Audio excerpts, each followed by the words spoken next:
Let's go, guys. Lunch afternoon and party time, draft time. Let's get through round two. We left off at Drew Sanders, freaky deaky fun, amazing guy, big fan. To the Pats. I think that gives him a great platform and place to learn and be a champion. Get back to the conference. Washington Commanders go Tyreek Stevenson.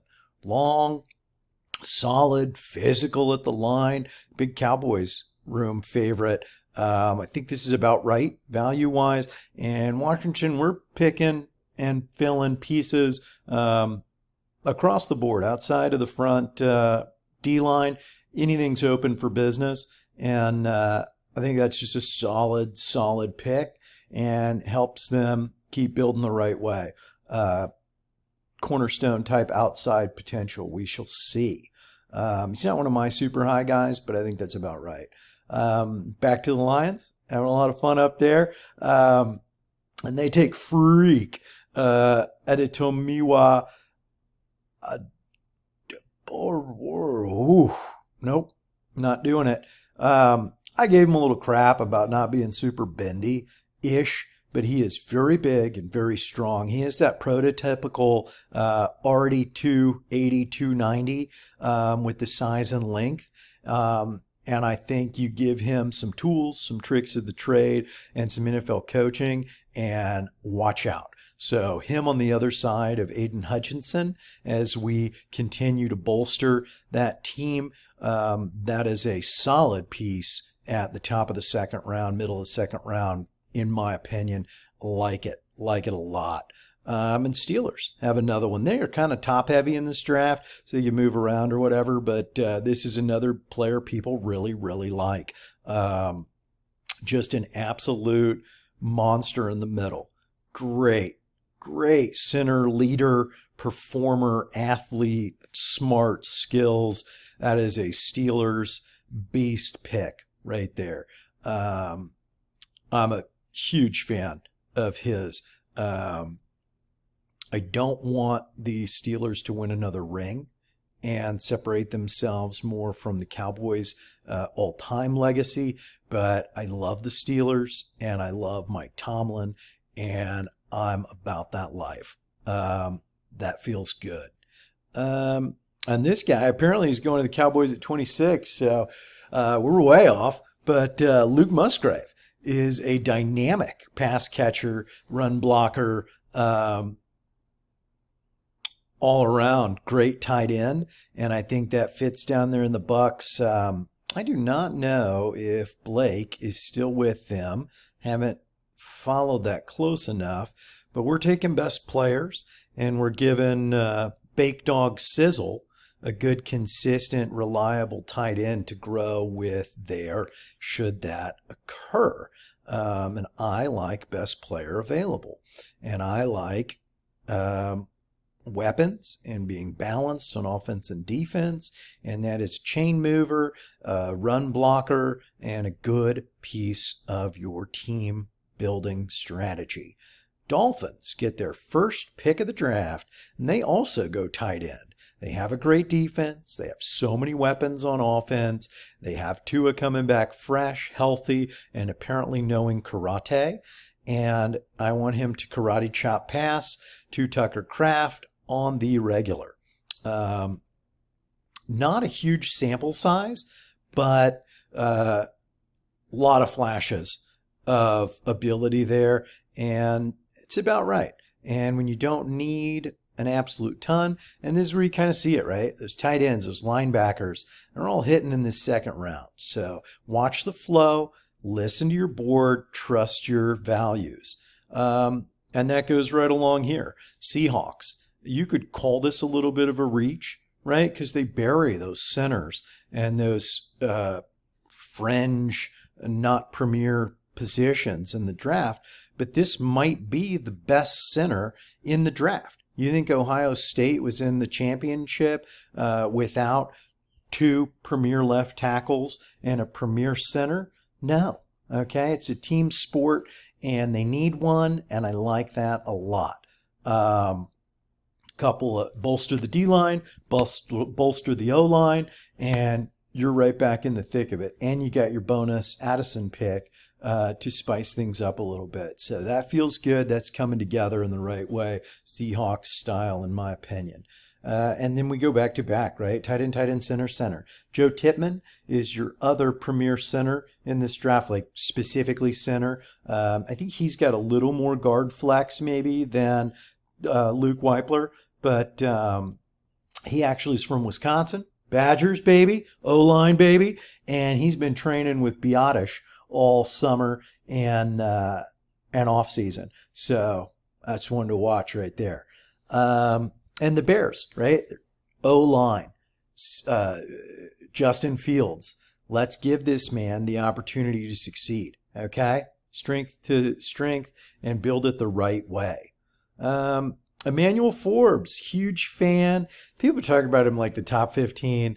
Give me a break, okay? But the skills are off the charts, and the Chargers could use another cornerback. And I think the value is just certainly there. That's about right for me.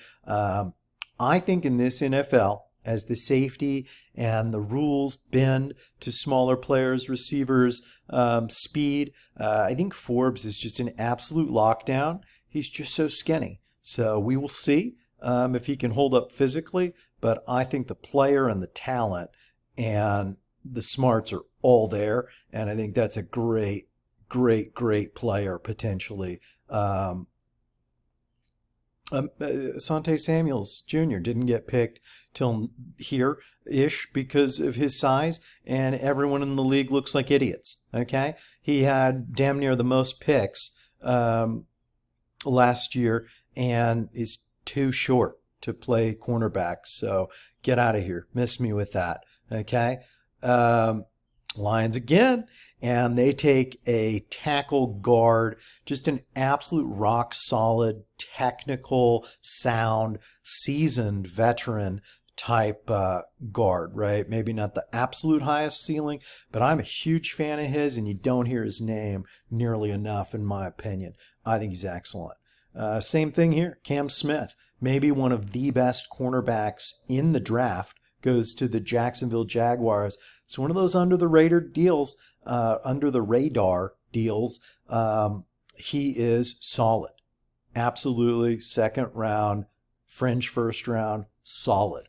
All these guys are, right? That's why you like it.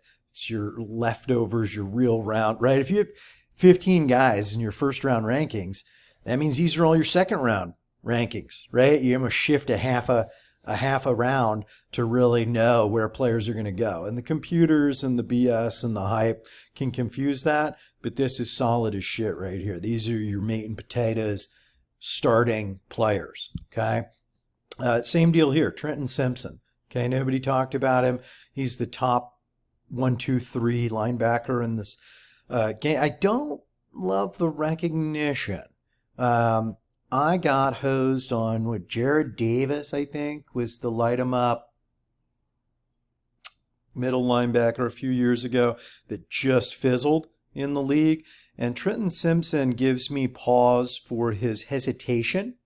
And I don't know if that's system, coaching, conditioning, experience, if it's going to take him a year or two to click fully, or if it really is a processing issue. But the physical traits and the player and the body and the look is certainly there. So if he can get into a good, healthy place, and Giants defense is on the up and up. Let me just tell you what, if he gets under the wing of Kayvon Thibodeau and the guys up there, let's see. Let's see what happens. I like it. And Dallas Cowboys are on the clock. I am taking my guys. This is a draft I probably had 3 months ago, and I just don't care. When I get to these spots and the real picks and the real value is going in the order that it should, picking all these, I don't think there's any question that Zach Charbonnet is a top 3 back in this draft class. He is my favorite outside of Bijan. And for what I want and I need, I think he can pound the rock in the middle. And I think he can has the speed and vision to go outside, the cutbacks. He has got fancy feet, and he is Madden for me, right? Build a player, big, strong, right? So he falls forward, he pushes through contact. He could use a little more work, just not overthinking it and smashing that hole for 3 yards sometimes. But that's okay. I also want the explosion and the big playability, and that anybody on the field in a first, second, third down, fourth down situation can get us those yards and get those explosive big plays. I think he is yin and yang for Tony Pollard.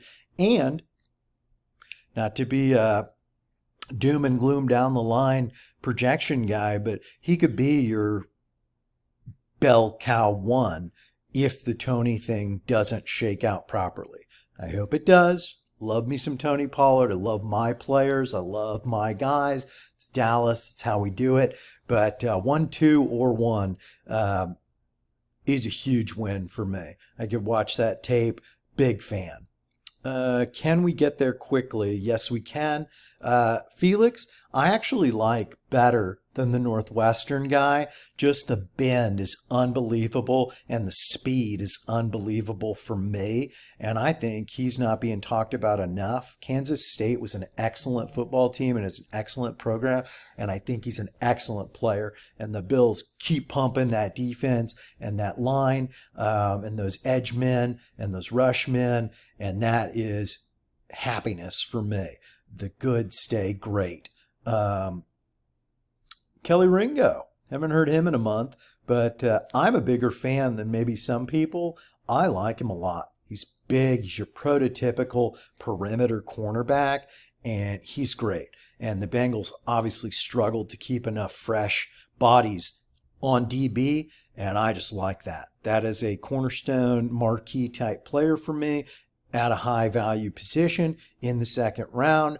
I think that's tremendous value, and I like him going there. On the opposite end of the spectrum, you get little DJ Turner from another legit contender team in college football last year. This is the fastest cornerback in the draft. And so you can go big and beefy with some room to grow, or you can go absolute burner with the hips, the legs, the agility, the quickness, and I like that on the Bears. I want to see that defense get back to Bears defense, and that's it for me. I think it's tremendous, and I think that's right. Another sleeper, Sidney Brown, maybe one of the top safeties in the class, goes to the Eagles. They need it, and I like it. Watch the tape on him, because I bet you haven't. He's damn good. Same thing here. Kenny Benton, sleeper, value, fantastic player. And the Chiefs just always pick great guys. And I think you bolster that line. Maybe you take an edge and you keep feeding the furnace for the Super Bowl champions. That is building block. Sky's the limit. Already damn good. Let's go. Da da da da da da da da da da da da. It's draft day. Keep it rolling.